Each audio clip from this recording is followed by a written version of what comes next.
ভালোবাসায় সব করা যায়। ভালোবাসায় দিনের পর দিন ধরে ভালোবাসার মানুষের জন্য অপেক্ষা করা যায়। যদি ভালোবাসা সত্যি হয় তবে সেই মানুষটি জীবনে না থাকলেও তার ভালোবাসাগুলোকে আঁকড়ে ধরে সামনে এগিয়ে যাওয়া যায়। এই ভালোবাসাগুলো আমাদেরকে জীবনে ভালো থাকতে শিখায়। সত্যি কি ভালোবাসার মধ্যে এমন অলৌকিক শক্তি রয়েছে? তাই আমরা দেখতে চলেছি আমাদের আজকের movie till we meet again on the Lily হিলের মধ্যে। গল্পটি ইউরি নামক একটি মেয়েকে নিয়ে, যে কিনা তার জীবনের ওপর খুবই বিরক্ত। তার এই জীবনে ভালো থাকার জন্য সে কোনো উদ্দেশ্যই খুঁজে পাচ্ছে না, আর এসব কিছুর জন্য সে নিজের বাবা মাকেই দায়ী মনে করে। কিন্তু এরপর তার জীবনে এমন এক ঘটনা ঘটে যার মাধ্যমে সে বর্তমান সময় থেকে ৭৮ বছর পেছনে জাপানের যুদ্ধ চলাকালীন সময়ে চলে যায়। সেখানে গিয়ে সে এক সৈনিককে ভালোবেসে ফেলে। এমন এক ভালোবাসা যা তাকে শুধু সত্যিকারের ভালোবাসার অনুভূতিই দেয়নি, বরং তাকে জীবনে নতুন করে বাঁচার স্বপ্ন দেখিয়েছে।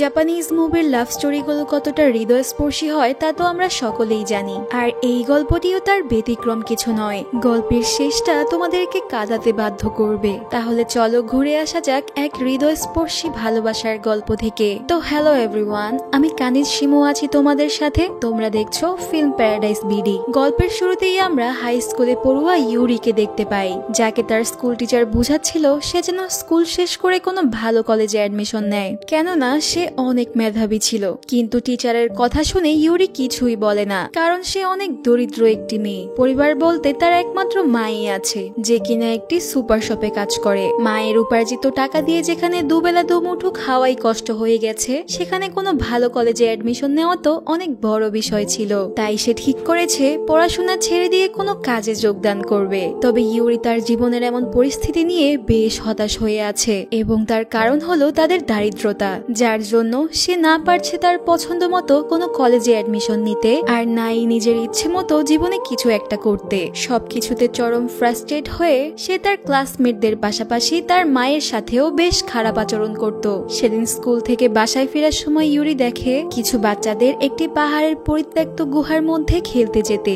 এরপর সে প্রতিদিনের মতো আজও মন খারাপ করে ঘরে ফিরে চুপচাপ টিভি দেখতে শুরু করে। টিভিতে দেখানো হয় আজ 14ই জুন জাপানের যুদ্ধ সমাপ্তির ৭৮তম দিবসের উদযাপন করা হচ্ছে।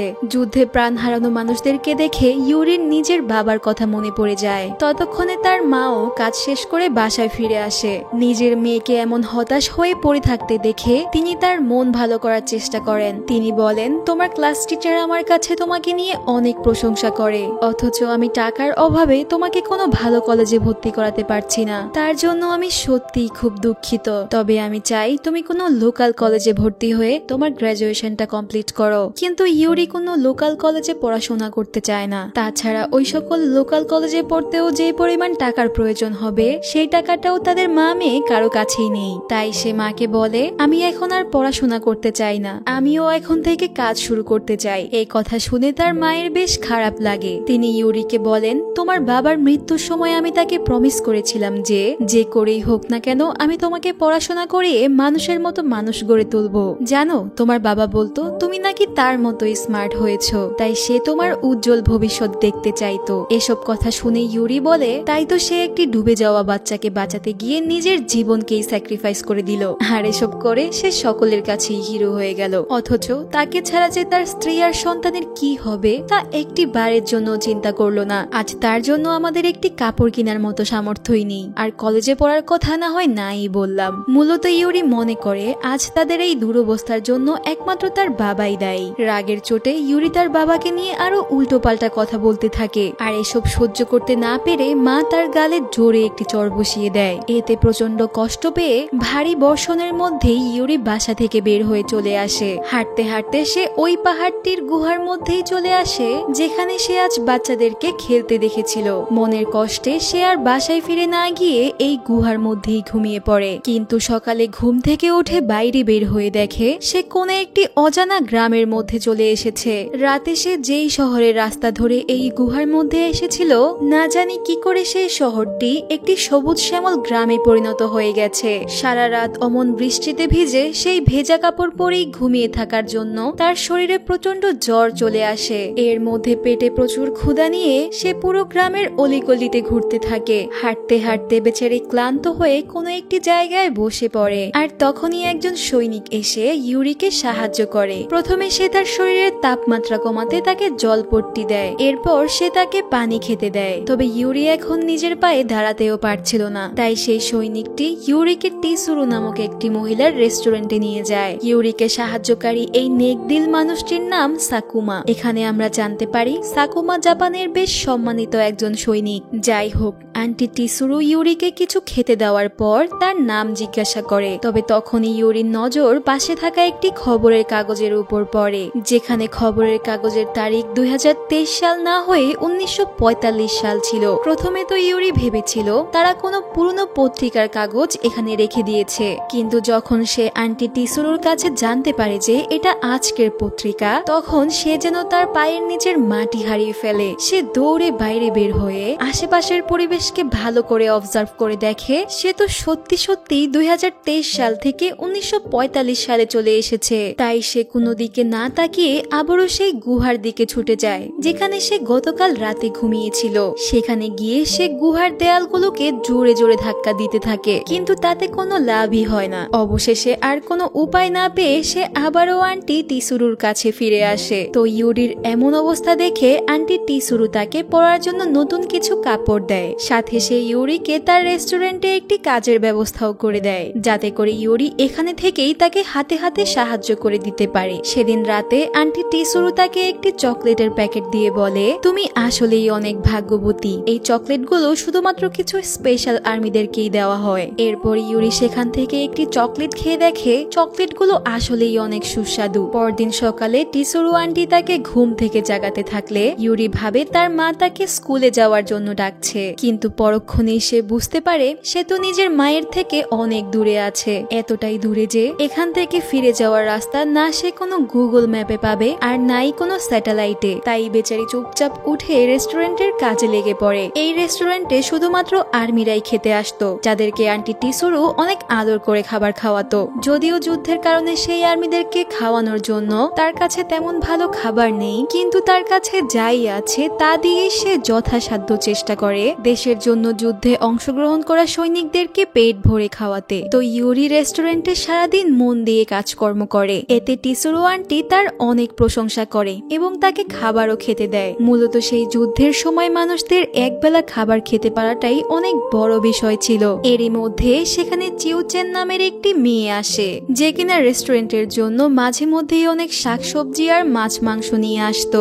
আজও সে এখানে মাছ নিয়ে এসেছে, যা দেখে টিসুরু আন্টি অনেক খুশি হয়ে যায়। যখন সে চিউচেনকে মাছের মূল্য দিতে যায়, তখন সে বারণ করে দিয়ে বলে, বাবা এই মাছগুলো সৈনিকদেরকে খেতে দিয়েছে। টিসুরু আন্টি চিউচেন এবং তার বাবাকে ধন্যবাদ জানায়। আসলে চিউচেন ওই মেয়েদের মধ্যে একজন যারা কিনা যুদ্ধে অংশগ্রহণকারী সৈনিকদের বেস ক্যাম্প পরিষ্কার পরিচ্ছন্ন করার পাশাপাশি তাদের দেখাশোনা করতে সাহায্য করে। কিছুক্ষণ পর সেখানে খাবার খেতে সাকুমা এবং তার সাথীরা চলে আসে। সাকুমা ইউরিকে দেখে কিছুটা চমকে ওঠে, কেননা সেদিন ইউরি এখান থেকে ছুটে চলে গিয়েছিল। সে ইউরিকে বলে, তোমাকে সুস্থ দেখে ভালো লাগলো। ইউরি ও সাকুমাকে ধন্যবাদ জানায় এবং সেদিন অমন করে পালিয়ে যাওয়ার জন্য ক্ষমাও চায়। এরপর টিসুরু আন্টি সবার সাথে ইউরিকে পরিচয় করিয়ে দেয়। তখন ইশিমারু নামক একজন সৈনিক ইউরিকে নিজের পরিচয় দিয়ে বলে, আমার বয়স সাকুমার মতো 21 বছর আর আমি গান গাইতে অনেক ভালোবাসি। এই বলে যখনই সে তার বেসুরি আওয়াজ দিয়ে সবার কান ফাটাতে যাবে, তখনই সেখানকার আরেকজন সৈনিক তাকে চুপ করাতে নিজের নাম ইতাকুরা বলে। ইতাকুরা তাদের টিমের সব থেকে সিনিয়র সদস্য কাটুসানের সাথেও পরিচয় করিয়ে দেয়, যে কিনা একজন ক্যারাটে গ্র্যান্ড মাস্টার। তার পাশে বসে থাকা তেরাওকাও নিজেকে পরিচয় করায়। এরপর সাকুমার পালা আসে, যে কিনা ফিলোসফি অনেক পছন্দ করে। এরপর ইউরি সকলকে চা দেয়। যখন সে সাকুমার কাছে আসে, তখন সে সাকুমাকে চকলেট দেওয়ার জন্য ধন্যবাদ জানায়। সে ভেবেছিল সাকুমা হয়তো তাকে স্পেশাল ভাবে, তাই তো সে তাকে চকলেট গিফট দিয়েছে। কিন্তু কিছুক্ষণের মধ্যেই তার ভুল ভেঙে যায় যখন অন্য সৈনিকরা তাদের পকেট থেকে চকলেট বের করে চিউচেন এবং অন্য ভলান্টিয়ার মেয়েদের জন্য তার প্লেটের মধ্যে রাখে। ইউরি তাদেরকে জিজ্ঞাসা করে তারা এই চকলেটগুলো কোথা থেকে পায়। তখন কাটু অনেক গম্ভীর কণ্ঠে বলে, আমরা কামিকাজি অর্থাৎ সুইসাইডাল পাইলট। আসলে কামিকাজি পাইলটরা এক ধরনের সুইসাইডাল পাইলট হয়ে থাকে, যারা কিনা নিজের ইচ্ছেতেই যুদ্ধের মধ্যে শত্রুদের টার্গেটেড এরিয়াতে প্লেনের মধ্যে বোমা নিয়ে শত্রুদের পাশাপাশি নিজেদেরকেও ব্লাস্ট করে দেয়। আর সেজন্যই তাদেরকে এই স্পেশাল ট্রিটমেন্ট দেওয়া হয়। ইউরি ইউরি তো তাদের এসব কথা শুনে একদম স্তব্ধ হয়ে যায়। সাকুমাও ইউরির মনের অবস্থাটা বুঝতে পারে এবং সে এটাও জানে যে ইউরি বেশ খারাপ সময়ের মধ্য দিয়ে যাচ্ছে। তাই সে ইউরির মন ভালো করার জন্য তাকে গ্রামের পাশেই থাকা একটি পর্বতের উপরে এক মনোমুগ্ধকর লিলি ফুলের বাগান দেখাতে নিয়ে যায়, যা দেখতেই ইউরির মন একদম ভালো হয়ে যায়। এই ফুলগুলোর অপরূপ সৌন্দর্য আর তার ঘ্রাণ মিলে যেন এক মায়াবী জগতের তৈরি করেছে। ইউরি তার জীবনে আগে কখনোই এত সুন্দর জায়গা দেখেনি। এরপর সাকুমা ইউরির বয়স জিজ্ঞাসা করে। উত্তরে ইউরি বলে তার বয়স 18 বছর। 18 বছরের কথা শুনে সাকুমার তার বোন নামির কথা মনে পড়ে যায়। সাকুমা বলে, তুমি ঠিক আমার বোন নামির মতন দেখতে। জানো, নামি সবসময় আমাকে জড়িয়ে ধরে আকিরা আকিরা বলে ডাকতো। আমাদের বাসায় শীতকালে অনেক তুষার পড়তো আর আমরা দুই ভাই বোন তুষারের মধ্যে অনেক দুষ্টুমি করতাম। তখন দিনগুলো কতই না সুন্দর ছিল। কত দিন হয়ে গেল আর তুষার দেখি না। সব কথা শুনে ইউরি বলে, তাহলে তুমি তোমার বোনের কাছে ফিরে যাচ্ছ না কেন?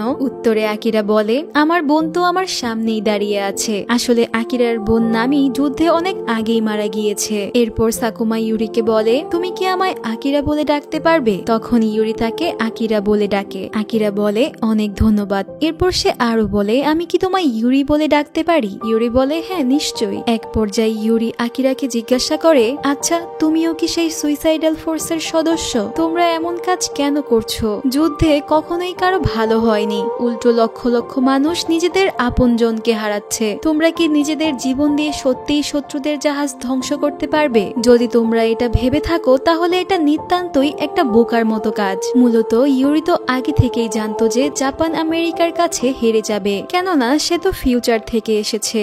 জাপানের সুইসাইডাল বিমানগুলো শত্রুপক্ষের কোনো ক্ষতি করতে তো পারবেই না, উল্টো তাদের বিমানগুলোই ধ্বংস হয়ে যাবে। তাই ইউরি বারবার আকিরাকে যুদ্ধে যেতে বারণ করে। আকিরা ইউরির সরলতা দেখে মুগ্ধ হয়ে যায়, তবে সে তার কোনো কথাই তেমন সিরিয়াসলি নেয় না। সে বলে, তুমি আমার বোন নামির মতোই একদম সরল, কিন্তু আমি তোমার বোন নামি না। এই বলে ইউরি উদাস হয়ে সেখান থেকে চলে আসে। পরদিন সকালে টিসুরু আন্টির কাছে একজন সৈনিক এসে একটি চিঠি রেখে যায়। ইউরি এ বিষয়ে জানতে চাইলে টিসুরু বলে, আমাদের এখানে যেই সৈনিকরা খাবার খেতে আসে তাদের পরিবার থেকে আসা চিঠিগুলো এখানে এসে জমা হয়, কিন্তু অনেক সৈনিকরা তাদের ব্যস্ততার কারণে এই চিঠিগুলোর উত্তর দিতে পারে না। তাই আমি নিজেই তাদের হয়ে এই চিঠিগুলোর উত্তর পাঠিয়ে দেই। যাই হোক, এরপর টিসুরু আন্টি সেই চিঠিগুলোর উত্তর পাঠাতে পাশের একটি পোস্ট অফিসে চলে যায়। এরই মাঝে চিউচানও সেখানে চলে আসে। চিউচান আর ইউরি যখন রেস্টুরেন্টের কাজ করছিল তখন ইউরি জানতে পারে চিউচান ইশিমারুকে অনেক পছন্দ করে। তো কিছুক্ষণ পর যখন সেখানে সৈনিকরা খাবার খেতে চলে আসে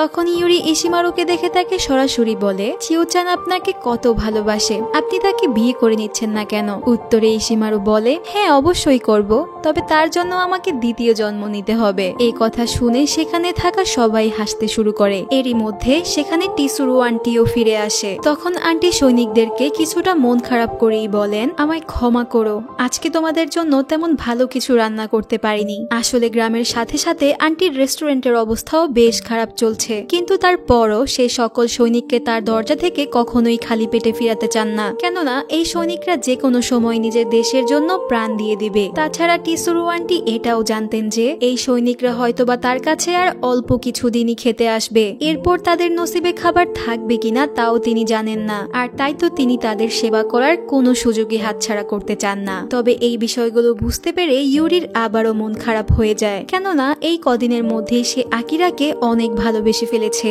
যাই হোক, কিছুক্ষণ পর তেরাওকা ইউরিকে তার মেয়ের ছবি দেখিয়ে বলে, 2 বছর আগে আমি বিয়ে করেছিলাম আর গত শীতেই আমার মেয়ের জন্ম হয়, কিন্তু এখনো আমি আমার মেয়েটির সাথে দেখা করতে পারিনি। জীবনে আর কখনো তাকে দেখতে পাবো কিনা তাও জানি না। তখন ইউরি বলে, তাহলে আপনি এখনো এখানে বসে আছেন কেন? নিজের বাচ্চাটির সাথে একবারের জন্য দেখা না করে যুদ্ধে চলে যাবেন? উত্তরে তেরাওকা বলে, ইউরি, আমি স্পেশাল অ্যাটাক ফোর্সের সদস্য হতে পেরে নিজেকে গর্বিত অনুভব করি। আর যাই হোক, আমি আমার নিজের জীবন দিয়ে হলেও আমার স্ত্রী আর সন্তানকে রক্ষা করতে পারবো। কিন্তু ইউরির নজরে তাদের সকলের চিন্তা ভাবনাগুলো একদমই ভুল। তার মতে যারা এদেরকে যুদ্ধে যাওয়ার জন্য কমান্ড করছে তারা এদের ওপর আসলে অবিচার করছে। ইউরির কথা শুনে কাটু তার উপর অনেক রেগে যায়। তখন পাশ থেকে আকিরা ইউরিকে বলে, কেউ আমাদেরকে কমান্ড করছে বলে আমরা যুদ্ধে অংশগ্রহণ করছি না, আমরা নিজ ইচ্ছেতেই নিজেদের দেশকে বাঁচাতে আমাদের প্রাণকে উৎসর্গ করছি। তবে এত কিছুর পরও ইউরি বারবার তাদেরকে যুদ্ধে যুদ্ধে যেতে বারণ করে, কিন্তু তার সকল কথায় তেমন কেউ পাত্তাও দেয় না।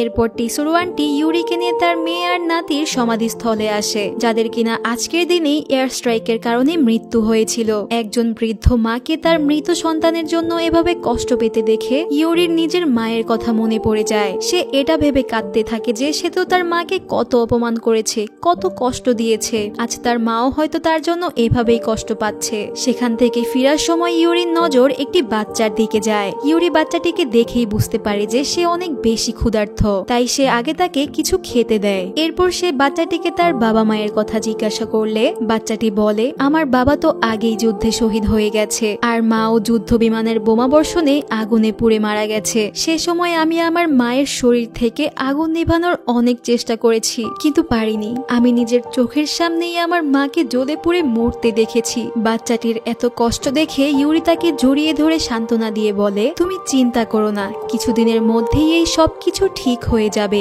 যদিও জাপান এই যুদ্ধে হেরে যাবে, তবে এরপরও এই দেশ নিজেদেরকে প্রতিষ্ঠিত করে বিশ্বকে দেখাবে। তবে ইউরির বলা কথাগুলো তার পেছনে থাকা একজন অফিসার শুনে নেয়। এতে করে সে প্রচন্ড রেগে গিয়ে বলে, তুমি এটা কি বললে? জাপান যুদ্ধে হেরে যাবে? নিজের দেশ নিয়ে এমন কথা বলার সাহস কোথায় পেয়েছো? তখন ইউরি তার চোখে চোখ রেখে বলে, আমি যা বলছি ঠিকই বলছি। অতঃপর অফিসার আরো বেশি রেগে গিয়ে তাকে খুব বাজেভাবে মারধর করতে থাকে। তখনই সেখানে আকিরা এসে অফিসারকে থামানোর চেষ্টা করে, তবে আকিরা অফিসারের বিরোধিতা করার জন্য তাকেও সে দেশদ্রোহী ঘোষণা করে। এরপর সে তার তরোয়াল বের করে তাকে মারতেই যাবে, তখনই টিসুরু আন্টি অফিসারকে এমনটা করতে বারণ করতে থাকে। তিনি বলেন, আকিরা স্পেশাল অ্যাটাকের সদস্য, যে কিনা আমাদের দেশের জন্য নিজের প্রাণ দিতে চলেছে। আপনি এমন একটা মানুষকে কি করে মেরে ফেলতে পারেন? তখন সেখানে থাকা অন্যান্য মানুষরাও অফিসারের বিরোধিতা করতে থাকে, তাই অফিসার আর কোনো উপায় না দেখে এখান থেকে ফিরে যায়। এরপর আকিরা ইউরির কাছে গেলে ইউরি বলে, আরে তোমার মুখ থেকে তো রক্ত বের হচ্ছে। আকিরা বলে, আমার কিছুই হয়নি, তুমি ঠিক আছো কিনা আগে সেটা বলো। তখন ইউরিও বলে যে সে ঠিকঠাকই আছে। এরপর আকিরা ইউরিকে নিয়ে একটি আইসক্রিম পার্লারে যায়, কিন্তু এখানের আইসক্রিমগুলো এখনকার দিনের আলাদা আলাদা ফ্লেভার আইসক্রিমের মতো না। তাই ইউরি প্রথমে আইসক্রিম খেতে কিছুটা দ্বিধা করছিল, কিন্তু একটু আইসক্রিম মুখে দিতে সে বলে ওঠে, এটা তো আসলেই অনেক সুস্বাদু। আকিরা তো মুগ্ধ হয়ে ইউরিকেই দেখে যাচ্ছিল, আর আমরা সেই চোখের চাহনিতে ইউরির জন্য স্পষ্ট ভালোবাসা বুঝতে পারছিলাম। সে সময় তারা দুজন একসাথে বেশ সুন্দর সময় কাটায়। পরদিন টিসুরু আন্টি ইউরিকে তার কিছু নতুন জামা কাপড় দেয় পাশের গ্রামে গিয়ে বিক্রি করে আসার জন্য, যাতে করে সে ওই টাকাগুলো দিয়ে সৈনিকদের জন্য খাবার তৈরি করতে পারে। ইউরি এমনটা করতে বারণ করলে টিসুরু আন্টি বলেন, এই কাজগুলো করা তার জন্য অনেক বেশি ইম্পর্টেন্ট, কারণ এগুলো করে সে মানসিকভাবে বেশ শান্তি পায়। এরপর ইউরি সেই কাপড়গুলো নিয়ে পাশের গ্রামের দিকে যায় আর নিজেকে নিজেই সান্ত্বনা দিয়ে বলে, কিছুদিনের মধ্যেই এই যুদ্ধ শেষ হয়ে যাবে। তবে এরই মধ্যেই সে আকাশে হামলাকারী যুদ্ধ বিমান দেখতে পায়, যা দেখতেই সকল মানুষ নিজেদের প্রাণ বাঁচাতে ছুটোছুটি শুরু করে দেয়। এই হুড়োহুড়ির মাঝে যে যা পাচ্ছিল তাই নিয়েই নদীর দিকে ছুটে যাচ্ছিল। তখনই শত্রুরা বোমা বর্ষণ করে পুরো গ্রামকে ছাড়খাড় করে দেয়। সকলে যখন নিজের প্রাণ বাঁচাতে পালাচ্ছিল, তখন ইউরি টিসুরু আন্টির কথা ভেবে তার বাসার দিকে ছুটে যায়, কিন্তু সেখানে গিয়ে সে আন্টিকে কোথাও খুঁজে পায় না। তবে তখনই আগুনে পুড়ে যাওয়া একটি ভারী কাঠ এসে ইউরির পায়ের উপর পড়ে। অনেক চেষ্টা করার পরও সে এখান থেকে তার পা কিছুতেই সরাতে পারছিল না। বেচারি একটু একটু করে মৃত্যুর দিকে এগিয়ে যাচ্ছে আর তার মাকে ডেকে ডেকে কান্না করছে। তখনই ইউরিকে ডাকতে ডাকতে কেউ এদিকে আসে, আর সে অন্য কেউ না বরং আকিরা ছিল। আকিরা সেখান থেকে ইউরিকে বের করে তাকে পিঠে তুলে নিয়ে সেই গ্রাম থেকে বের হয়ে আসে। পুরো গ্রামটা যেন চোখের পলকেই এক শ্মশানে পরিণত হয়েছে। চারিদিকে হাজার হাজার মানুষের লাশের মধ্যে ইউরি ওই বাচ্চাটির লাশও দেখতে পায়, যার বাবা মায়ের মৃত্যুর কারণও ওই যুদ্ধই ছিল। কিছু দূর যাওয়ার পর সে আকিরাকে তাকে নামিয়ে দিতে বলে। আকিরা ইউরিকে জিজ্ঞাসা করে, যখন সকল মানুষ নদীর দিকে ছুটে পালাচ্ছিল তখন সে কেন গ্রামের দিকে ছুটে গিয়েছিল? উত্তরে ইউরি বলে, আমি টিসুরু আন্টিকে খুঁজতে গিয়েছিলাম। এ কথা বলে সে আবারও আন্টিকে খুঁজতে গ্রামের দিকে যেতে থাকে। তখন আকিরা তার হাত ধরে তাকে বুঝিয়ে বলে, ইউরি, একটা মানুষের জীবন অনেক বেশি মূল্যবান হয়। তুমি জানো আমি তোমার জন্য কত চিন্তায় পড়ে গিয়েছিলাম? ইউরি তার কারণ জানতে চাইলে আকিরা বলে, কারণ তুমি আমার জীবনের সব থেকে গুরুত্বপূর্ণ মানুষ, আমার জীবনের থেকেও বেশি গুরুত্বপূর্ণ। সেদিন রাতে ক্যাম্পে আকিরার ঘুম আসছিল না, তাই সে বাইরে বের হয়ে দেখে তার সাথে ইতাকুরা নিজের ফিয়ন্সির কথা ভেবে অনেক চিন্তিত হয়ে আছে। আকিরা তার চিন্তার কথা জিজ্ঞাসা করলে ইতাকুরা বলে ওঠে, সে আমার থেকে কত দূরে আছে। আজ আমি এখানে আছি, জানি না কাল কোথায় থাকবো। এমন অবস্থায় তো নিজের জীবনের থেকে প্রিয় মানুষদের জীবনের জন্যই বেশি চিন্তা হয়। তো পরদিন সবাই আবার টিসুরু আন্টির রেস্টুরেন্টে খেতে আসে, কিন্তু তাদের সাথে আকিরা আসে না। তখন আকিরাকে ইউরি না দেখে অনেক ভয় পেয়ে যায় যে আকিরা আবার যুদ্ধে চলে যায়নি তো। যখনই সে আকিরাকে খুঁজতে বাইরে যেতে থাকে তখনই সে আকিরার সাথে গিয়ে ধাক্কা খায়। আকিরাকে সুস্থ দেখে তার চোখে পানি চলে আসে, সে যেন তার দেহে প্রাণ ফিরে পায়। কিন্তু এই খুশি বেশিক্ষণ আর স্থায়ী হয় না, কেননা আগামী 2 দিনের মধ্যেই তাদেরকে যুদ্ধের জন্য বেরিয়ে পড়তে হবে। যা শুনে ইউরির মন একেবারেই ভেঙে যায়, কারণ সে ভালো করেই জানে এই যতগুলো মানুষ তার সামনে থেকে যাবে তারা কেউ কখনোই ফিরে আসবে না। এসব কিছু আর সহ্য করতে না পেরে সে দৌড়ে বাইরে চলে যায়। আকিরাও তার পিছু পিছু গেলে সে তাকে বলে, দয়া করে আমাকে একটু একা থাকতে দাও। আসলে সে আকিরার সামনে দুর্বল হয়ে পড়তে চাচ্ছিল না। আকিরা চলে যাওয়ার পর সে তার কথা ভেবে অঝরে কাঁদতে থাকে। সে যে তার ভালোবাসার মানুষকে কোনোভাবেই হারাতে চায় না। কিছুক্ষণ পর সে ফিরে আসার সময় ইতাকুরাকে কোথাও পালিয়ে যেতে দেখতে পায়। মূলত ইতাকুরা এখন আর যুদ্ধে যেতে চায় না, সে তার ভালোবাসার মানুষের জন্য বেঁচে থাকতে চায়। ইতাকুরা ইউরিকে বলে, আমায় যেতে দাও, আর এটাও ভুলে যাও যে তুমি আমায় যেতে দেখেছো। তবে এরই মাঝেই সেখানে আকিরা চলে আসে। ইতাকুরা আকিরার পায়ে পড়ে মিনতি করে বলতে থাকে, দয়া করে আমায় যেতে দাও। আকিরা বলে, তুমি কি নিজের দেশকে রক্ষা করার কথা ভুলে গেছো? উত্তরে ইতাকুরা বলে, আমি কিছুই ভুলে যাইনি, তবে আমি যাকে ভালোবাসি সে বিমান হামলায় তার পুরো পরিবারকেই হারিয়ে ফেলেছে। সে আর কখনোই নিজের পায়ে হাঁটতে পারবে না। তার বয়স এখন মাত্র 16 বছর। আমাকে ছাড়া সে বাঁচতে পারবে না, তাই আমি তার জন্য বেঁচে থাকতে চাই। ইতাকুরার এমন অবস্থা আকিরা আর দেখতে পারছিল না, তাই সে ইতাকুরাকে আর বাধা দেয় না। তবে ইতাকুরা চলে যাওয়ার সময় সেখানে বাকি সৈনিকরাও চলে আসে। ইতাকুরাকে পালাতে দেখে কাটু তার উপর রেগে গিয়ে বলে, গাদ্দার, তোমার লজ্জা করে না নিজের দেশকে এমন বিপদের মধ্যে রেখে এভাবে পালিয়ে যেতে? অসহায় ইতাকুরা বলে, আমি জেনে শুনে মৃত্যুর মুখে ঝাঁপিয়ে পড়তে চাই না, আমি বাঁচতে চাই ওই মানুষটার জন্য যে আমাকে ভালোবাসে। এই কথা শুনে কাটু আরো বেশি রেগে গেলে তখন ইউরি বলে ওঠে, যদি কেউ নিজের জীবনে বাঁচতে চায় তাহলে এতে দোষের কি আছে? জীবনে বেঁচে থাকাটা লজ্জার কোনো বিষয় না। প্রত্যেক মানুষেরই অধিকার আছে নিজের ইচ্ছেতে বেঁচে থাকার, অথবা নিজের ইচ্ছেতেই যুদ্ধে নিজেকে বিলীন করে দেওয়ার।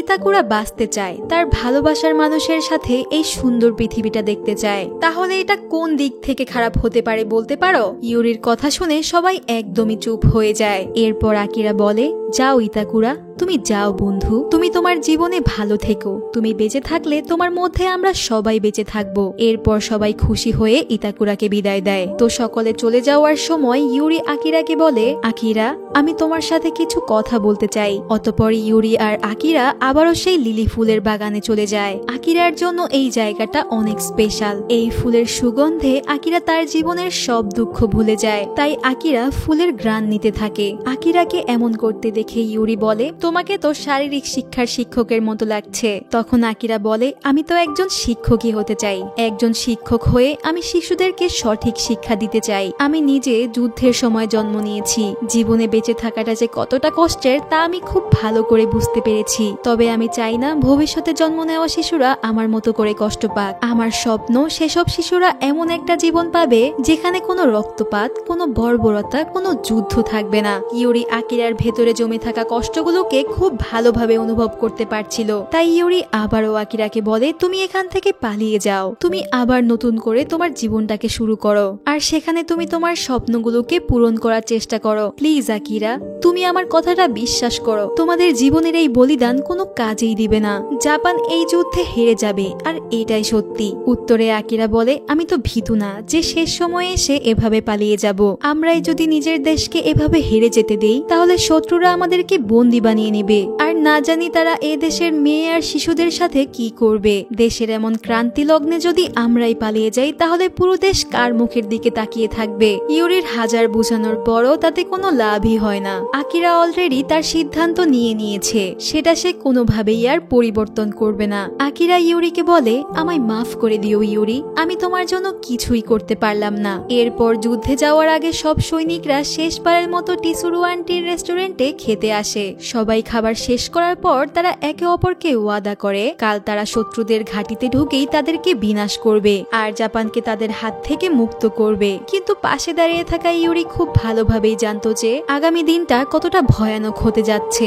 সকলে টিসুরু আন্টিকে বলে কাল যখন শুনতে পাবেন শত্রুদের ঘাঁটিগুলো ধ্বংস হয়ে গেছে তখন বুঝে নেবেন যে আমরা আমাদের কাজে সফল হয়েছি। এই বলে সকলে টিসুরু আন্টিকে স্যালুট করে ধন্যবাদ জানায় এতদিন ধরে নিজের সবটা দিয়ে তাদেরকে সাহায্য করার জন্য। অতঃপর একে একে সকলে বিদায় নিতে থাকে। যেতে যেতে ইসুমারু শেষবারের মতো চিউচানের সাথে দেখা করে। চিউচান তো ইসুমারুকে হারানোর কষ্টে ঘরের এক কোণে বসে কান্না করছিল। সে নিজের হাতে ইসিমারুর জন্য একটা পুতুল বানিয়েছে যাতে করে ইসিমারু এই পুতুলকে দেখে তার কথা মনে করতে পারে। এরপর ইসিমারু তাকে জীবনে সুখে থাকার দুয়া দিয়ে বুকে হাজারো কষ্ট নিয়ে ফিরে আসে। ইউরিরও আকিরার জন্য কষ্টে বুক ফেটে যাচ্ছিল। সে দৌড়ে গিয়ে আকিরাকে জড়িয়ে ধরে বলতে থাকে তুমি যেও না আকিরা। সে আরো বলে আমার জন্য তুমি এত কিছু করেছো তাই তোমাকে অনেক ধন্যবাদ, তবে আমায় তুমি ক্ষমা করে দিও কারণ আমি কখনোই তোমার বোন নামির মতো হতে পারবো না। আসলে ইউরি আকিরাকে এইটা বোঝানোর ট্রাই করছে যে সে তার বোন হয়ে নয় বরং সে তার ভালোবাসার মানুষ হয়ে থাকতে চায়। পরদিন সকালে টিসুরু আন্টি আর চিউচেন সব সৈনিকদেরকে শেষ বিদায় দেওয়ার জন্য বিমান ঘাঁটিতে গেলেও ইউরি তাদের সাথে যায় না, কারণ ভালোবাসার মানুষকে শেষ বিদায় জানানো যে কতটা কষ্টের শুধুমাত্র তারাই বুঝতে পারবে যারা কখনো নিজের ভালোবাসার মানুষকে হারিয়েছে। তবে এরই মাঝে ইউরি আকিরার লেখা একটি চিঠি দেখতে পায় যেটা কিনা ইউরির উদ্দেশ্যে লেখা হয়েছিল। চিঠিটা দেখে সে আর নিজেকে ধরে রাখতে না পেরে সাথে সাথে একটি সাইকেল নিয়ে আকিরাদের বিমান ঘাঁটির দিকে যেতে থাকে। কিন্তু তার সেখানে পৌঁছাতে অনেকটা দেরি হয়ে যায়। তখন গ্রামের সকল মানুষ যোদ্ধাদেরকে বিদায় দিচ্ছিল। সকল যোদ্ধারা নিজের দেশকে স্বাধীন করার স্বপ্ন নিয়ে আকাশে উঠতে শুরু করে। কেউ তার স্ত্রী আর সন্তানের শেষ ছবির দিকে তাকিয়ে যাত্রা শুরু করেছে, তো কেউ আবার নিজের ভালোবাসার মানুষের দেওয়া উপহারটিকে বুকে জড়িয়ে যাত্রা শুরু করেছে। আর আকিরা সাথে নিয়েছে সেই লিলি ফুল যার সুগন্ধ সে অনেক ভালোবাসে। এরপর একে একে সবাই আকাশে উড়ে যেতে থাকে। নিচে থাকা ইউরি আকিরার সাথে শেষবারের মতো একটু কথা বলার জন্য তাকে চিৎকার করে ডাকতে থাকে। তখন আকিরা ইউরিকে দেখে শেষবারের মতো একটি মুচকি হাসি দিয়ে বিদায় জানায়। এরপর হঠাৎ এক বাতাসের ঝটকা আসে আর ইউরি সেখানেই অজ্ঞান হয়ে পড়ে যায়। যখন তার জ্ঞান ফিরে আসে তখন সে নিজেকে ওই পাহাড়ের গুহাতে পায় যেখানে সে তার মায়ের সাথে ঝগড়া করে এসেছিল।